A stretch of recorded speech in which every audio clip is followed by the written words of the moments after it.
Maya is a cosmic hypnosis that veils the singular reality and imposes the suggestions of manifestation. The cosmic consciousness of the one perceiver experiencing these transformations of Maya becomes correspondingly individualized as many souls. The soul, experiencing and interacting with the workings and manifestation of cosmic Maya, has its own identity or avidya, individual delusion, and thereby becomes the body identified ego.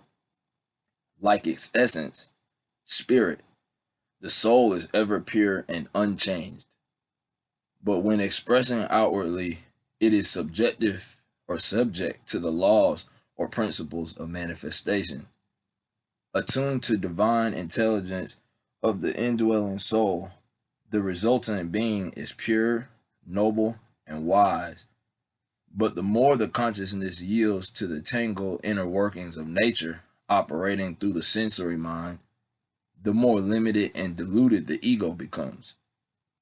But even if it sinks to the depths of ignorance and evil, the consciousness never loses its divine soul potential. Eventually, the inner magnetism of spirit will cause that individualized consciousness to seek the way to ascension through the choice of right action that links it to the uplifting divine power inherent in nature's laws. A hypnotist may suggest to a subject that he is seeing a ferocious tiger. The subject sees the beast and shrieks in terror. Now the hypnotist only suggested the vision of the tiger, but did not ask the subject to be afraid of it. The fear that the subject felt was self-suggested and came from his own being, from the potentials of emotion and experience within him. Similarly, the Supreme, the master hypnotist, through its power of Maya, has suggested to individualized souls to visualize the universe with all its intricacies and details.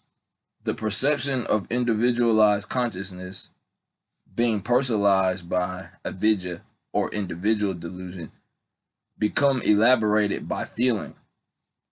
Under the influence of the sensory mind, feeling expresses itself as emotions, such as fear, attachment, repulsion, and desire. The master hypnotist did not suggest that the individualized souls be afraid or courageous, miserable, or happy. These are their own creations. Emotions are personalized thoughts reacting to the materialized ideas of God's creation. These sensory conditioned feelings are man's own ideas, the outcome of his individualized inner relation with the materialized ideas of God. Ideas are finite. They are fleeting, moving along and changing in time and space. But their underlying substance, the enduring consciousness of one's existence, which perceives and cognizes the ideas, and which carries on the diverse operations of willing, imagining, remembering them, is constant. As ego, manipulated by the sense mind, it reacts emotionally and unwise in response to the circumambient relativity. But the consciousness is free from the inner workings of nature's phenomena. It shines forth as the soul, the perfect reflection of the omnipresent, omniscient spirit. Thus is the one in the many, and the many in the one. Both exist, but as eternal and relative states of the one consciousness. Wholeness.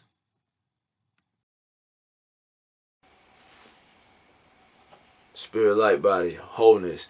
Thank you for taking your time to watch this video. Please hit the like button, the share, and the subscribe. I appreciate you all sincerely taking your time to tune into my frequency as I do this to hopefully project you forward and your projections and what you pursue in life, as we always do our best to bring it from the external unto the internal.